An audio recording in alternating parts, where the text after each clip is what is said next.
सहारनपुर पहुंचे उत्तर प्रदेश के उप मुख्यमंत्री केशव प्रसाद मौर्य ने समाजवादी पार्टी पर किया जोरदार हमला। कहा 2027 में सहारनपुर से लेकर सोनभद्र तक, गाजियाबाद से गाजीपुर तक समाजवादी पार्टी का सुपड़ा साफ कर देंगे। समाजवादी पार्टी अपराधियों और माफियाओं को संरक्षण देती है। वहीं कांग्रेस पर टिप्पणी करते हुए बोले कि कांग्रेस तो 140 वर्ष की बूढ़ी हो चुकी है। टीनू तोमर की रिपोर्ट।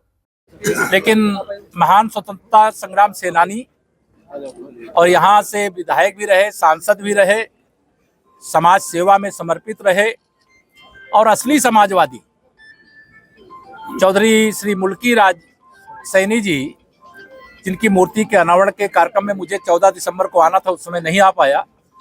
आज मौसम विपरीत था, लेकिन मैंने ठाना था कि आज तो मैं जाऊंगा ही जाऊंगा। उसके लिए आना हुआ। मैं पूरे परिवार के जितने सदस्य हैं, समाज के जितने साथी हैं, सबको आज मुझे कार्यक्रम में बुलाने के लिए धन्यवाद करता हूं। और आने वाले समय में कोई ऐसा दिन आएगा जब फिर आएंगे और हम सैनी जी के गांव में भी जाएंगे और वहां जाकर के फिर देखेंगे भी, और गांव की जो सड़क है उसको मुल्की राज सैनी जी के नाम से करेंगे और उसका चौड़ीकरण भी करेंगे। और दूसरा या जरूर मैं 5 किलोमीटर है जो रास्ता, कोई बात नहीं, 5 किलोमीटर हो चाहे जितने किलोमीटर हो। दूसरा कि मैं आज आप सबको सवाल करें, उससे पहले बता दूं 2027 में तीसरी बार 17 से भी अधिक बड़ी विजय जनता के आशीर्वाद से, कार्यकर्ताओं के परिश्रम से प्राप्त करके हम उत्तर प्रदेश में सरकार बनाएंगे। और समाजवादी पार्टी जो गुंडागर्दी करती है, जो अपराध करती है, जो माफियाओं का संरक्षण करती है, उसका सुपड़ा सहारनपुर सहित, सहारनपुर से सोनभद्र तक, गाजियाबाद से गाजीपुर तक साफ हो जाएगा। जनता इसके लिए तैयार है। कांग्रेस पार्टी ने जो स्थापना दिवस की वो कराया प्रोग्राम, उसमें ये कहा है कि जहाँ पे बुलडोजर चलेगा वहां हम डट के खड़े हो जाएंगे। देखिए, कांग्रेस 140 साल की बूढ़ी हो गई और 140 साल पुरानी जो पार्टी है, जिस पार्टी ने देश की आज़ादी की लड़ाई लड़ी थी और उसने वंदे मातरम के टुकड़े कर दिए। वंदे मातरम के टुकड़े के बाद देश के टुकड़े हो गए। कांग्रेस का कोई राजनीतिक भविष्य नहीं बचा है। कांग्रेस मुद्दा विहीन पार्टी है।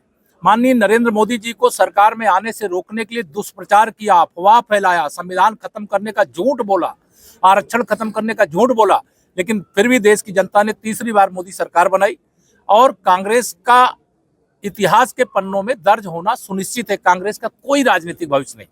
गठबंधन ने इस बार ये भी कहा है कि अगर जरूरत पड़ी तो सभी छोटी पार्टियों को अपने साथ लेंगे। हो सकता है मायावती हुई तो उन्हें भी अपने साथ लेंगे। जिनको लेना है उनको ले लें।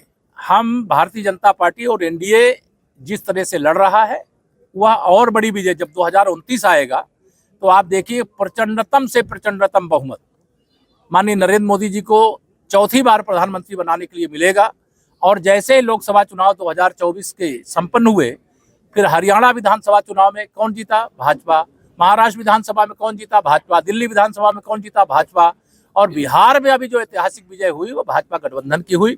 इसलिए कांग्रेस हो, आरजेडी हो, सपा हो, टीएमसी हो, अभी पश्चिम बंगाल में भी कमल खिलेगा। धन्यवाद। और कोई आप सांसद हमेशा जो है आरोप लगा रहे हैं एसआर को लेकर 4 करोड़ बीजेपी द्वारा काट दिए गए हैं, क्या कहेंगे? देखिए, भारतीय जनता पार्टी मतदाता सूची का शुद्धिकरण और वोट एकदम सही तरीके